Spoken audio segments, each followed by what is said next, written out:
In the mid-90s, interest in exploring abandoned industrial zones increased in Japan, and among architecture students, attention to old factories and warehouses increased. So the disappearance of a young researcher in 1994 immediately raised concern among the university and local authorities.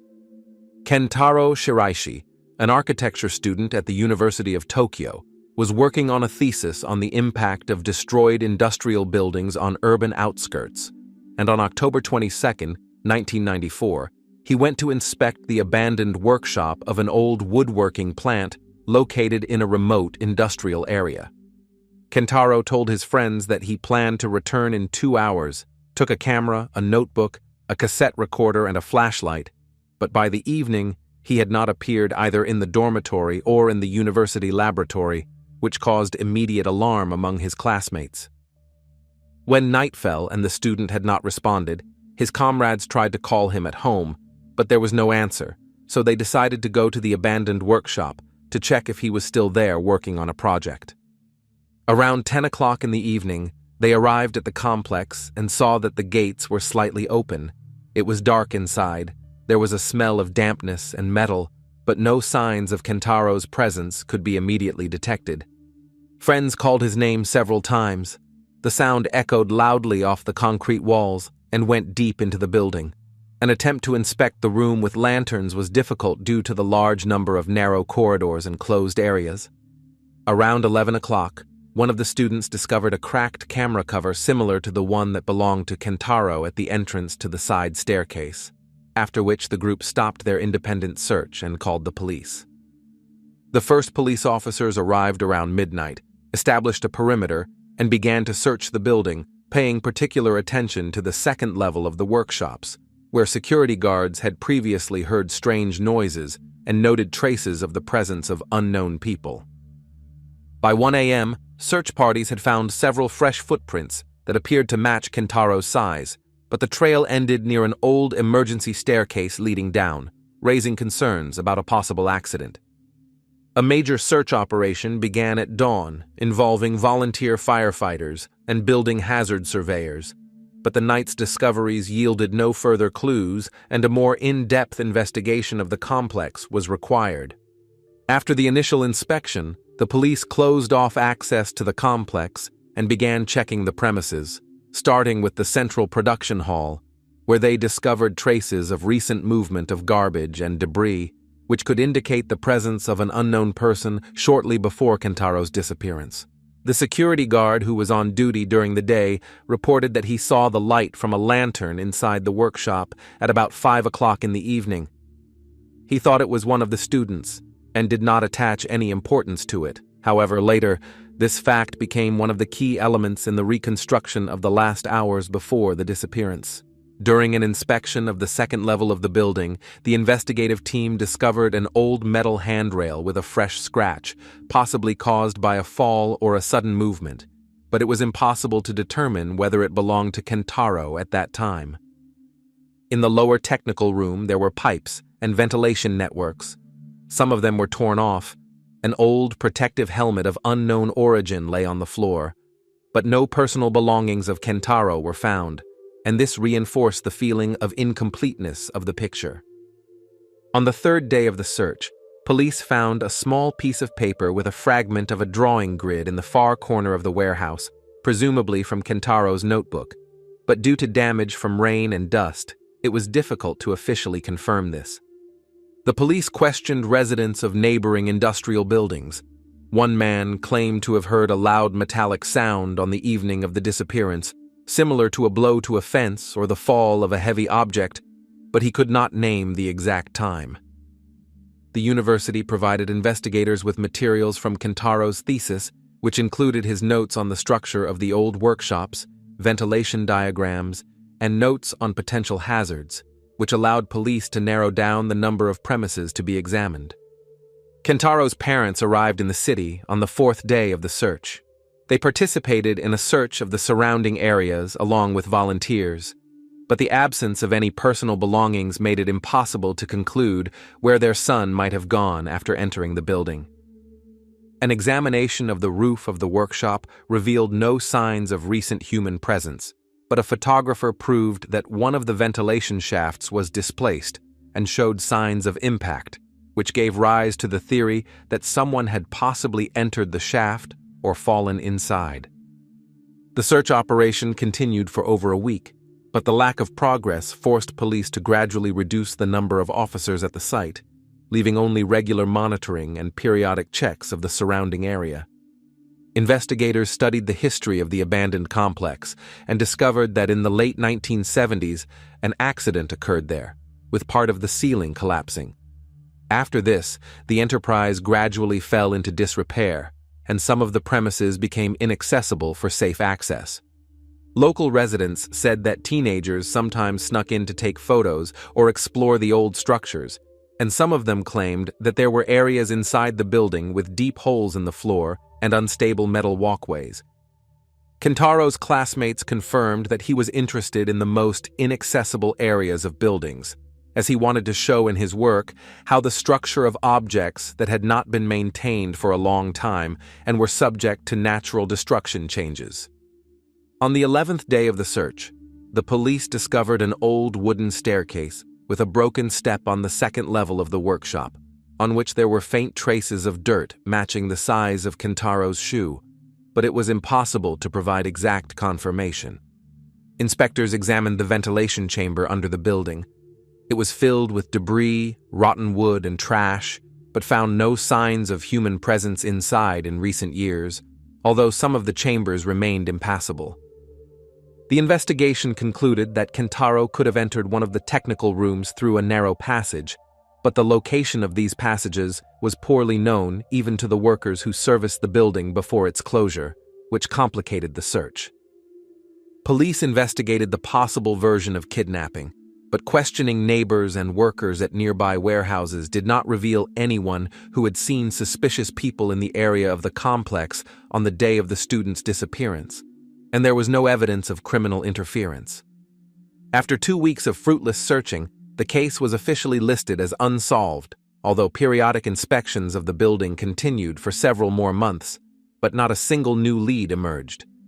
The university organized an internal discussion of the incident among faculty and students, revised the rules for visiting abandoned sites, and the faculty recommended stopping independent exploration of such places without supervision. Kintaro's parents regularly visited the area of the abandoned complex over the following months, hoping to see any changes or new traces, but the building gradually deteriorated and became even less accessible for inspection. Police filed the case several months after the active phase of the search ended, but some investigators continued to return to the materials sporadically, especially after receiving new complaints about sounds and flashes of light inside the abandoned complex. Local residents claimed that late in the evenings they sometimes heard short metallic sounds from inside the building, similar to the fall of a tool or the movement of a structure, but no one dared to go inside due to the danger of collapse. In the 2000s, several urban explorers illegally entered the building and shared photos of the interior online, but none of them found any trace of the missing student or his personal belongings. One of the photographs showed a strange change in the surface of the wall, as if someone had recently moved a sheet of rusty metal, but it was not possible to confirm the connection of this find with the Kintaro case, and the information remained unconfirmed. Researchers noted that part of the lower corridors was flooded, making exploration difficult and potentially dangerous, while the area beneath the building had a wide network of technical passages that were poorly documented and partially destroyed. In the 2000s, the municipality discussed the complete liquidation of the complex, but due to a lack of budget and legal complications, the project was repeatedly postponed, which increased the risk for casual visitors. Kintaro's parents continued to appeal to the police for years to reopen the investigation, especially when new photographs of the complex emerged, but the authorities' official position remained unchanged due to a lack of evidence. On one of the forums for researchers of abandoned buildings, a user wrote that in an underground corridor, he noticed traces of small marks on the wall, similar to pencil lines, and this caused a heated discussion among internet users related to the Kintaro case. However, it was later revealed that these marks were left by school children who visited the site several years ago, and they had nothing to do with the student's disappearance, although the discussion again drew public attention to the old complex. In 2010, municipal authorities finally began preparations for the partial dismantling of the emergency premises, and at that point, it became clear that an examination of the underground zones would be inevitable and could lead to new discoveries. Before starting work, specialists conducted a laser scan of part of the building and discovered several voids under the concrete slabs, which could indicate sinkholes that formed in the 90s but are hidden beneath the surface. Workers began dismantling the upper metal structures, and already in the first week, they uncovered one of the sections of the floor on the second level, discovering an old rusty lantern that visually resembled the Kentaro lantern. On the body of the flashlight there was a slight scratch similar to the one on the student's device. However, the time the object had been in the room did not allow us to conclude that it definitely belonged to him without further examination. The police took the find for examination, which revealed that the model of the flashlight matched the one indicated in the inventory of Kentaro's personal belongings, but it was impossible to confirm his ownership due to the deterioration of the surface materials. Further dismantling revealed a section of the floor with an unnatural sag, and the builders assumed that there could be a void under the slab that had formed during the destruction of the ventilation ducts. After removing the concrete layer, a narrow passage leading to the underground part of the complex was discovered, which had not previously been mentioned in the construction plans, and this necessitated the presence of police during further inspection. Traces of moisture and rust were visible on the walls of the underground corridor. The ventilation pipes were partially destroyed, and part of the passage was filled with debris and dust that could have remained there for many years without movement. Faint footprints similar in length to those of an adult were found on the floor of the corridor, but their age could not be determined, and a connection with Kentaro's disappearance remained only a guess. Further progress along the corridor led to a small chamber containing old boxes and metal panels, but no signs of human presence or the student's personal belongings were found. Despite the lack of direct evidence, the discovery of the hidden passage itself reinforced suspicions that part of the complex's premises may have remained unexplored in the 1990s, and this again drew public attention to the Kentaro case. Following the discovery of the hidden underground corridor, public interest in the Kentaro case increased significantly, and local newspapers began publishing stories about the progress of the dismantling of the complex. However, official police comments remained extremely reserved and did not contain any new details. Students from the architecture department collected their own drawings of the building from the university archives, trying to determine whether it was possible that Kentaro had ended up in one of the old emergency chambers, which were missing from later construction plans due to frequent renovations in the 1980s.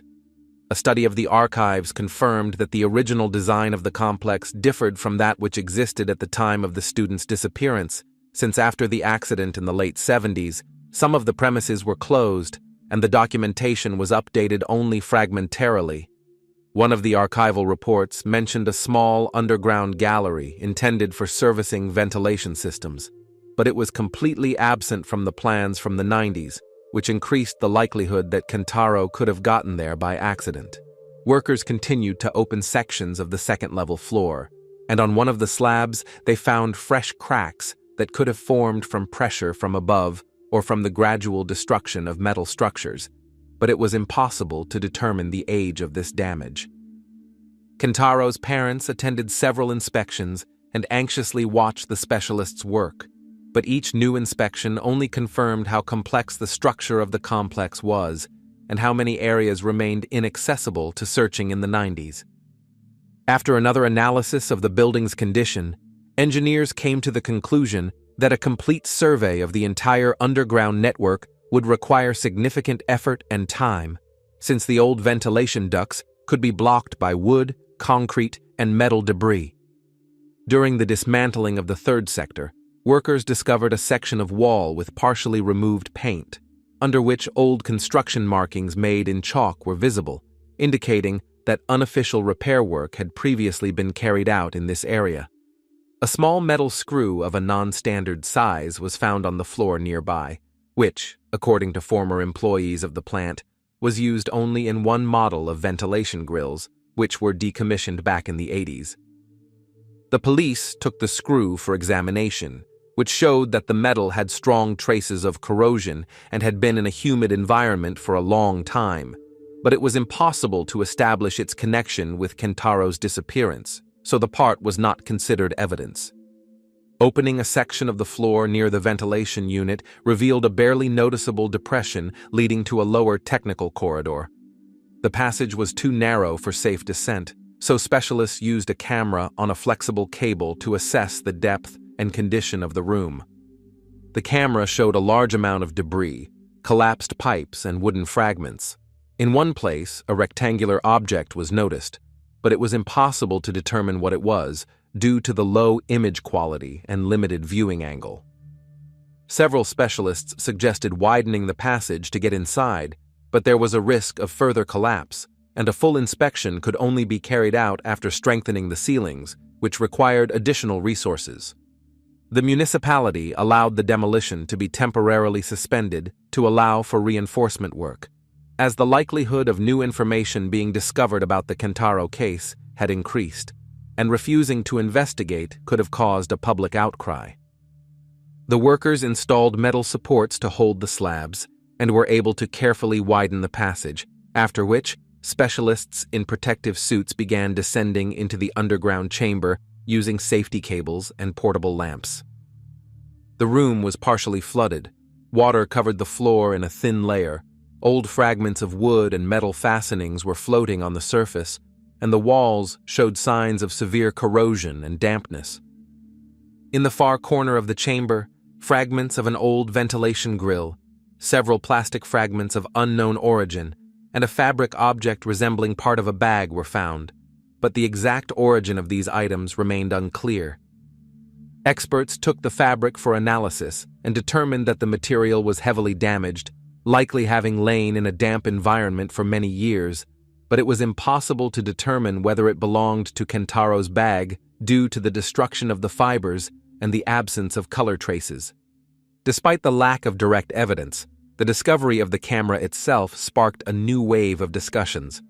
Students and journalists once again took an interest in the case, noting that some areas of the complex may have remained unexplored in the 90s. The police issued a brief statement in which they stated that the items found did not allow the investigation to be reopened, but further dismantling of the complex would be carried out under the supervision of investigative bodies in case new evidence emerged. After the police statement, interest in the case temporarily waned, but industrial architecture experts continued to claim that there could be additional passages under the building that were not noted in either the original or later plans for the complex. Based on old drawings of the utility network, hints were found of another hidden chamber, possibly used as a technical unit for servicing the ventilation systems, but its exact location remained unknown. Workers dismantled part of the metal structures along the eastern wall of the complex, and under a layer of rusty sheet metal, they discovered a small square opening leading to the space between the floors, which was previously thought to be completely filled in. The specialists carefully widened the hole, inserted a lighting module, and saw that inside there was a narrow cavity about several meters long, filled with construction debris, pipes, and remnants of old thermal insulation. A faint imprint resembling the shape of a sole was noticed on the layer of dust in the far corner of the cavity, but it was impossible to determine the age of the trace, since the space could have been partially opened during previous repair work. Due to limited access, a robot with a camera was sent into the cavity, which was able to move further and identified another branch, but the passage was too narrow and clogged for the robot to continue moving deeper. Engineers suggested that this branch led to an old ventilation unit that was taken out of service after the accident in the 70s, and access to it was physically blocked during subsequent repairs. The municipality approved the expansion of the excavation area around the proposed site, since there was a possibility of finding objects related to the student's disappearance, and refusing to conduct the survey could cause further public outcry. Workers uncovered a section of concrete slab located above the suspected node and discovered underneath it a layer of metal mesh, typical for reinforcing structures after accidents, which confirmed the fact of unofficial repairs. After removing the metal mesh, access was revealed to a small rectangular chamber filled with construction debris, rusty pipes, and the remains of old wooden platforms once used for servicing equipment. A small white piece of plastic was found in one corner of the chamber, resembling a fragment of the casing of a portable device, but it was impossible to determine its purpose on site. Experts suggested that the part could have belonged to an old cassette recorder or a flashlight, widely used among students in the 90s, but a final conclusion required laboratory analysis. The police took the plastic fragment for examination, but due to the severe destruction of the surface, it was impossible to determine the model of the device. The material had lost its strength after being in a humid environment for a long time.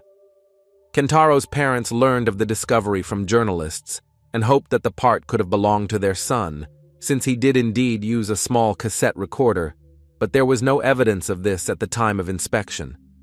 Continuing dismantling revealed that there was another space under part of the floor, likely hidden after the renovations of the 1980s, and experts suggested that Kentaro might have entered one of these areas by accident. During the examination of this area, several pieces of wood and a rusty hook were found, but no items clearly related to the student were found, and the area itself was heavily damaged by time and moisture. Engineers noted that such hidden zones posed a danger even in the 1990s, as they could form traps due to the destruction of supporting structures or unstable metal elements. Police again stated that the fragments found did not allow them to reconstruct Kentaro's route on the day of his disappearance, but the ongoing excavation of the floor required their presence at the site until all work was completed. Journalists began actively covering the progress of the dismantling, noting that a case that had been considered hopeless for 2 decades was once again attracting attention thanks to chance discoveries that arose during the reconstruction of the complex. Amidst the growing interest, local residents recalled that in the 90s they heard unpleasant metallic sounds and sharp bangs at night in the area of the complex, but at the time they did not pay attention to this, considering it the usual noise of the old building. The police noted that such evidence of night sounds could have been of domestic origin, but the coincidence of their nature with the features of the destroyed structures of the complex forced investigators to take them into account when reconstructing the possible routes of Kentaro. Engineers continued to dismantle metal beams on the western side of the building, where, according to old plans, there was an additional technical corridor, which in the 90s was considered inaccessible due to the collapse of part of the floors. When the workers removed several rusty sheets, a narrow opening opened up leading downwards at an angle. Cold, damp air could be felt inside, and the walls were covered with a thick layer of dust and streaks from old stains. The specialist decided to use additional lighting and lowered the camera on a cable. The image showed a space approximately several meters long, filled with wooden fragments and rusty fastenings that had previously served as ventilation elements. In the far corner of the chamber, a dark-colored object, partially covered with debris, was visible, but it was difficult to assess its shape through the camera due to the low viewing angle, so a decision was made to carefully widen the access passage. The workers installed safety stands and removed part of the top layer, after which the specialist was able to move into the chamber using a portable flashlight and protective equipment, as the structure remained unstable. An examination revealed that the object in the corner was a piece of rubberized material, partially resembling a bag strap, but it was impossible to determine its origin without a laboratory examination. Experts noted that the material could have lain in a humid environment for many years, which was consistent with the general condition of the technical premises, but the damage was too severe to allow the color or model of the product to be determined. Kentaro's parents visited the site again after hearing about the discovery. They tried to determine whether the fragment they found belonged to their son's bag, but due to the deterioration of the material, it was impossible to visually compare it with the original. Police said that despite the lack of confirmation, the item would be further examined, but the likelihood of obtaining an accurate result remained low due to the severe degradation of the fabric structure. Engineers considered it important to continue examining the lower levels, as the areas revealed showed that the complex had a much more extensive network of internal spaces than previously thought, especially in the areas below the second level. In one of these rooms, a metal pipe was discovered with a characteristic bend, which could have occurred when a heavy object fell, but it was impossible to determine exactly when this happened. Several small fragments of plastic and old wires were found near the pipe. Their origin could not be determined on site, and experts assumed that these were the remains of the lighting system or the plant's working equipment. An inspection of the corridor revealed a slightly noticeable horizontal scratch on the wall, but experts noted that similar marks could have appeared repeatedly during the movement of equipment before the complex was closed. Despite the lack of significant evidence, specialists decided to expand the inspection area to the north side of the building, since this is where, according to old documents, one of the emergency chambers was located, which could have been filled in during renovations. Workers began to open a section of the floor covered with a layer of cement and metal mesh, under which they discovered a void of almost rectangular shape, but access inside was blocked by large wooden fragments. After removing the debris, specialists descended into the chamber and discovered a layer of black dust and old metal fragments of equipment that protected the ventilation pipes, but no signs of human presence were found. In the far corner of the chamber lay a small fragment of transparent plastic material, which in shape resembled part of the casing of a small device, but its surface was deformed and yellowed after being in a humid environment for a long time. Experts were unable to determine the purpose of the fragment on site and sent it to a laboratory, where they found that the plastic had a structure similar to materials used in consumer electronics in the 90s. Despite the lack of direct evidence linking the found fragments to the Kentaro case, each new discovery showed how complex and inaccessible the complex was at the time of its disappearance, and how easily a student could have ended up in one of the building's hidden areas. In light of the ongoing discoveries, police decided to reconstruct Kentaro's route on the day of his disappearance, comparing the time he left the dormitory, the approximate length of the journey, and his possible stay in different parts of the complex. Analysis showed that the student could have entered through the main entrance of the complex, then moved to the second level to photograph the structures, and then entered one of the emergency zones located close to the northeastern part of the building. According to the university, Kentaro had a particular interest in technical rooms, and his notes indicated that he planned to explore ventilation shafts and passages between levels, which increased the likelihood of him entering a dangerous area. Industrial site experts noted that such buildings often have a disjointed network of hidden passages that have emerged after numerous renovations and reconstructions, and without precise plans, even an experienced engineer can easily get lost. At the same time, safety experts studied the company's old reports and concluded that the building had a high risk of internal collapse even in the 90s, and that the students who examined it at the time were unaware of the real extent of the damage. Based on this information, investigators again examined the accident theory, suggesting that the student could have fallen into a narrow passage and become stuck or sustained an injury that prevented him from getting out on his own. Despite regular inspections in the 90s, some areas of the complex may have remained completely hidden, especially those that were covered or filled in during unofficial renovations carried out without updating the documentation. A closer examination of the underground chambers revealed that many of them had thin layers of dust, indicating a long absence of air movement, but in some places the dust had been disturbed, which could indicate human penetration in the past. Experts noted that such a violation of the layer could have occurred both in the 90s and later, since researchers, workers, or simply curious teenagers periodically gained access to the complex. During the dismantling, workers reached another corridor, completely blocked by old metal structures, and assumed that the collapse could have occurred unexpectedly, cutting off the escape route for anyone inside. After removing part of the debris, A small piece of dark-colored fabric was discovered in the rubble, but it was so badly damaged that it was impossible to determine its origin, even through laboratory analysis. Experts clarified that the fabric could have fallen into the rubble either during the accident in the 70s or much later, so it was impossible to connect it to the student's disappearance, and it was not considered as evidence. The municipality reported that dismantling of the complex would continue, but some areas were deemed too dangerous to enter, and access to them was only possible after additional reinforcement, which would take time. The police decided to maintain control over the dismantling, since there was a possibility that subsequent work could lead to the discovery of items that could not previously be found due to poor accessibility of the premises. Journalists have once again begun publishing materials about the progress of the dismantling, emphasizing that every discovery, even if indirect, allows us to recreate a more complete picture of what the abandoned complex was like at the time of Kentaro's disappearance.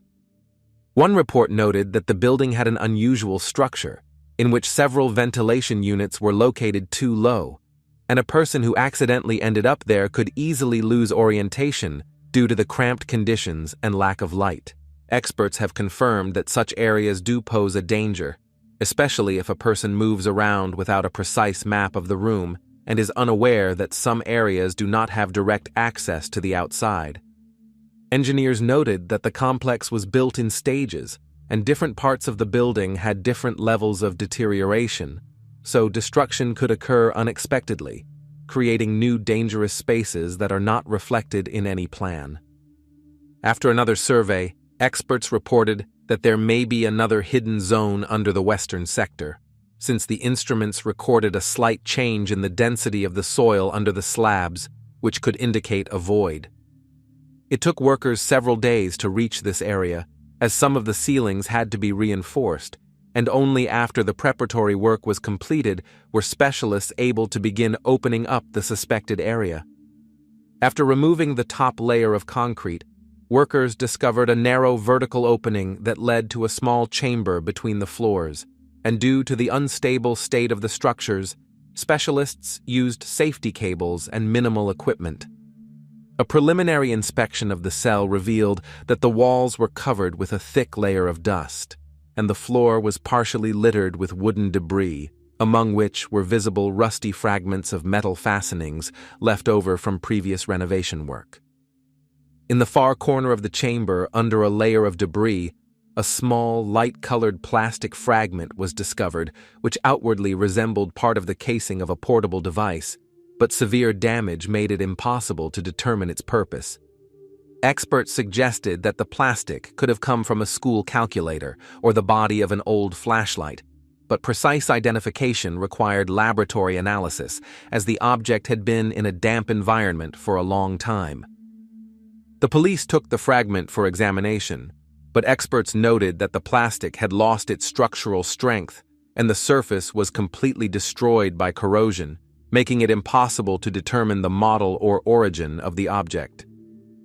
Kentaro's parents again expressed hope that the discovered object could be connected to their son, but the lack of distinguishing features and the poor state of preservation of the material did not allow a confident conclusion to be made even with a visual comparison. Engineers noted that the area where the fragment was found could have been part of an old technical room, filled in after the accident, and theoretically, a person could have been there at the time of the collapse, or while trying to pass through a narrow passage. However, experts emphasized that it is impossible to determine the exact time the object entered this zone, since the debris could have shifted during previous repair work or during the natural destruction of structures.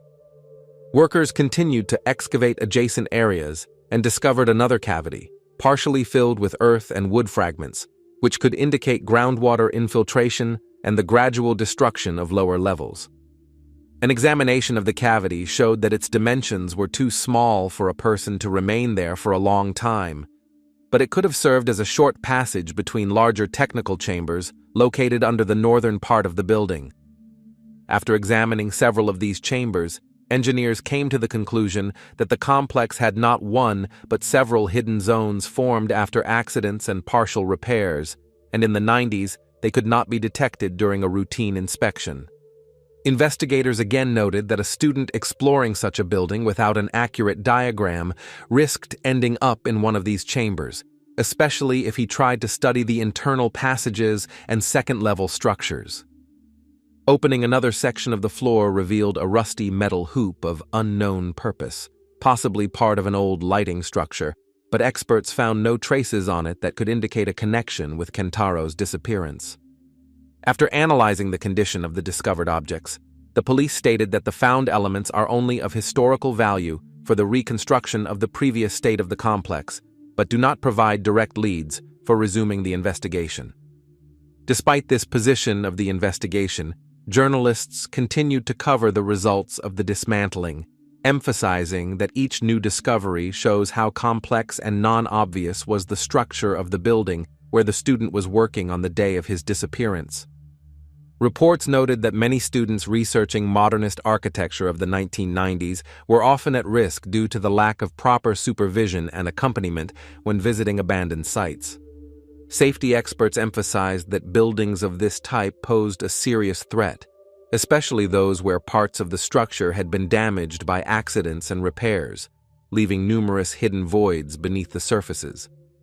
Engineers, analyzing the condition of the complex, came to the conclusion that the probability of a person falling into one of these voids was significantly higher than previously assumed, especially if he was moving along weak floors. The discovered voids and hidden passages confirmed that the structure of the building had been altered multiple times, and the lack of precise documentation made it virtually impossible to determine the student's full route of movement on the day of his disappearance. The police noted that without the discovery of an object with direct identification, the investigation cannot move into an active phase. However, control over the dismantling of the complex continued because the possibility of new information emerging remained. During further dismantling, workers reached the inner section of the second level, where, according to old technical diagrams, a service niche could have been located. However, due to the lack of official documents, it was difficult to determine its original purpose. After removing several concrete slabs, specialists discovered an irregularly shaped space partially filled with metal debris and the remains of wooden platforms on which the plant's auxiliary equipment had previously been located. A small groove was noticed on the floor of the niche, as if left by the sliding of a metal object, but experts clarified that such marks could have appeared at different times and are not necessarily connected with the incident in the 90s. A thin metal pin with strong traces of corrosion was found near the groove, but its origin could not be determined, since similar parts were used in many structures during the operation of the complex. An inspection of the adjacent technical compartment revealed that some of the walls showed signs of being wet for many years, and at the bottom of the wall, a thin layer of settled silt was discovered, which could only have formed as a result of prolonged contact with water.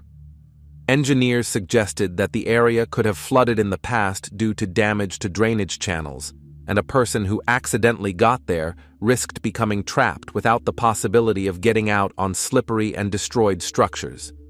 In the central part of the compartment, workers found a small, round piece of plastic, devoid of any markings, presumably part of a household item, but its state of preservation was too poor for identification. Experts noted that if the object had lain in a flooded environment for many years, any traces of paint or structure could have completely deteriorated, so it was impossible to count on an accurate analysis result. The police took the fragment for examination, but a preliminary report immediately indicated that it was impossible to establish its origin, and the likelihood of a connection with the student's disappearance remained extremely low. Despite the lack of evidence, a group of engineers decided to check the remaining areas of the northern sector, since according to geological data, there could be 2 more voids underneath them that appeared after unofficial repair work.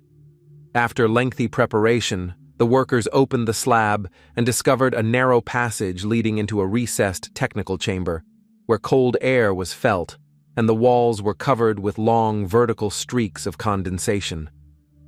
A large number of wooden fragments and fragments of metal lathing were found on the floor of the cell, indicating a previous partial collapse of the ceiling,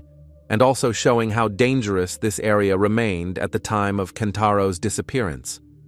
A small piece of light-colored fabric was found in one of the corners, but after analysis, experts determined that the material could have belonged to the company's work uniform and did not have any distinguishing features that would allow it to be linked to the student. Experts clarified that similar scraps of fabric could have appeared in the chamber at any time since the 1970s, as repair crews repeatedly moved through technical areas while restoring damaged areas. During the inspection of the technical chamber, it was suggested that part of the structure could have collapsed while the student was in one of the passages, but it was impossible to confirm this without finding personal belongings. Engineers continued their examination of the adjacent room and found several old wooden boxes badly damaged by moisture, but found no traces of human habitation other than natural damage to the structure. Based on the condition of the objects found, experts concluded that most of the technical areas of the complex were already inaccessible and dangerous in the 90s, and a person inside could easily lose orientation. Journalists noted that the combination of hidden structures found confirms the previously proposed theory that the student could have moved without a clear layout of the premises and ended up in one of the hard-to-reach areas below the second level.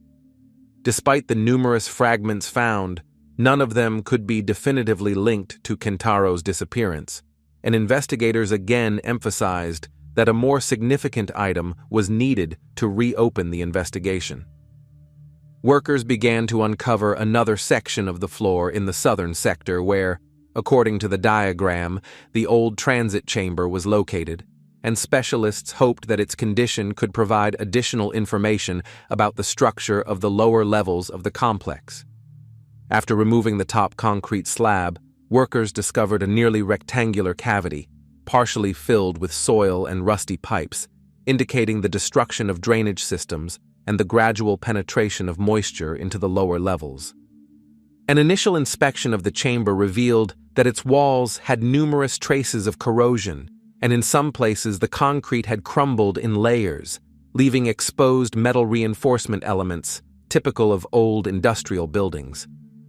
Experts noted that the room could have been used as a transit area for access to ventilation shafts, but after the accident in the 70s it was abandoned and over time turned into an unstable and dangerous space. At the bottom of the chamber, a small depression filled with standing water and several fragments of dark-colored plastic were found, but their shape and structure did not allow them to be identified as belonging to any specific object.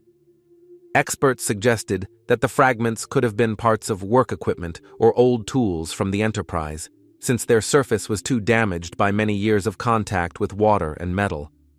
After a thorough examination of the chamber, specialists concluded that the room contained no signs of human habitation, but its structure confirmed the presence of numerous similar zones throughout the complex. Workers continued to examine the southern part of the complex, where, according to old plans, another hidden gallery could have been located, formed after several stages of unofficial renovation work in the late 70s. After opening up another section of the floor, a narrow passage was discovered leading into a sloping corridor covered with a thick layer of dust, in which faint, barely discernible lines were visible, but it was impossible to determine their origin. Experts lowered a lighting chamber inside and saw an elongated space filled with wooden debris, the remains of metal boxes, and a layer of dirt, probably brought in by groundwater. In one corner of the corridor, a dense clot of dust and debris was noticed, under which was a small, uneven fragment of light-colored material, but it was impossible to determine its nature on the spot. Experts carefully removed the fragment and sent it to a lab, where they discovered that it was the remains of a polymer coating used on household items from the 1990s, but its connection to the Kentaro case could not be established. Meanwhile, journalists began preparing new materials about the dismantling of the complex, emphasizing that the discovered elements, although not providing direct answers, confirm the complexity of the building's internal structure and the possible danger of its hidden areas.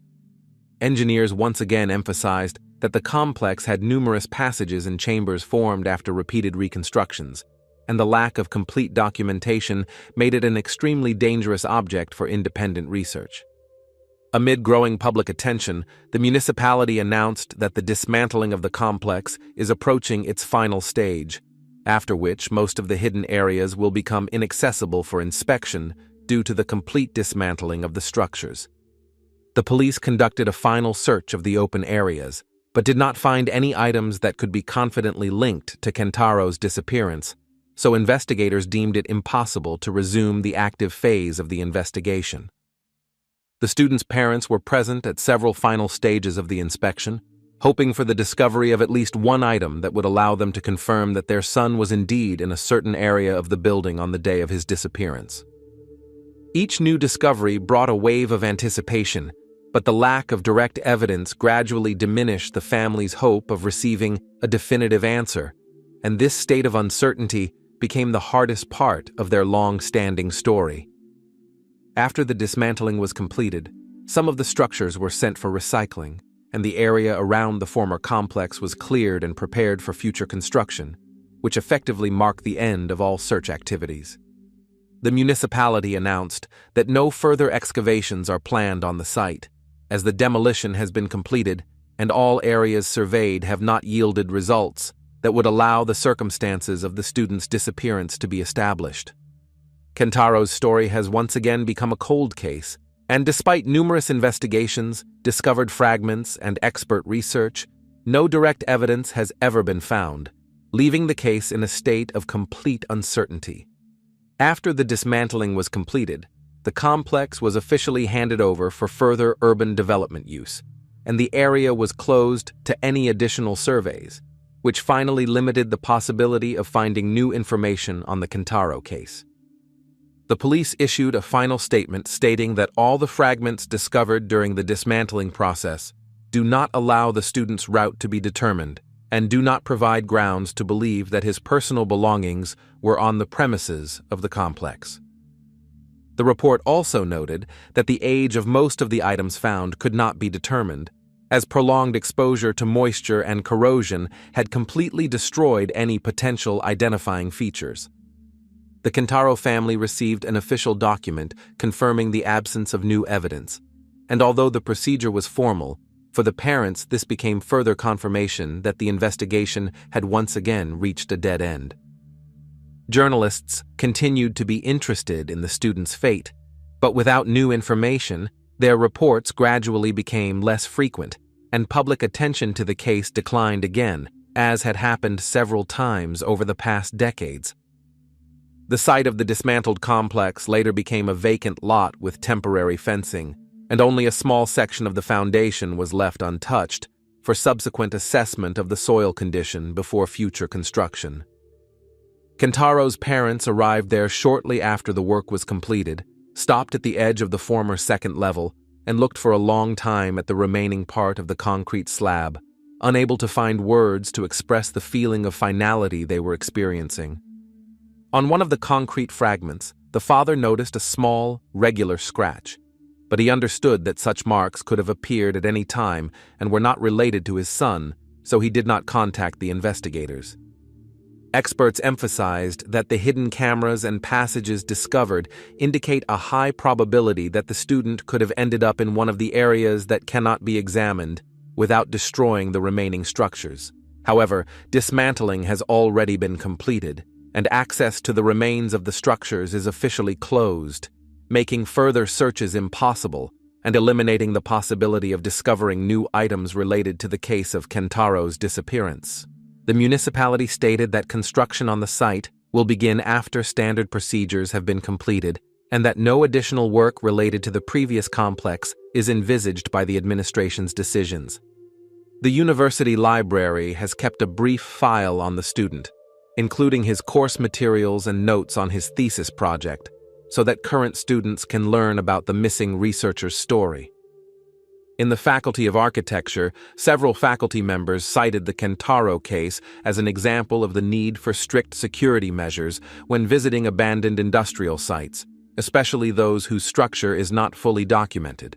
On the anniversary of the disappearance, the family revisited a small area near the former complex, leaving flowers at the edge of a vacant lot where the entrance to one of the second-level corridors once stood. For them, this place remained the only way to connect with their son's last day, despite the fact that now there was neither a structure nor a sign reminding of the existence of the old industrial building. Over time, public attention to the Kentaro case ultimately declined, and it remained one of many unsolved disappearances of the late 20th century, when documentation was often lost and investigations of objects were carried out irregularly.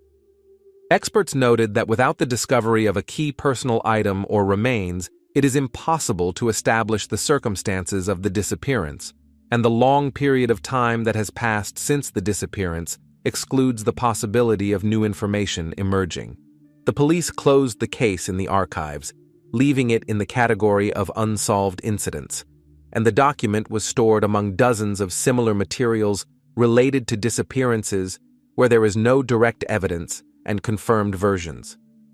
On the site of the former complex today, there is only a flat plot of land and a temporary fence, containing no indication of the history of the building or the disappearance of the student, and passers-by are unaware of what happened here several decades ago.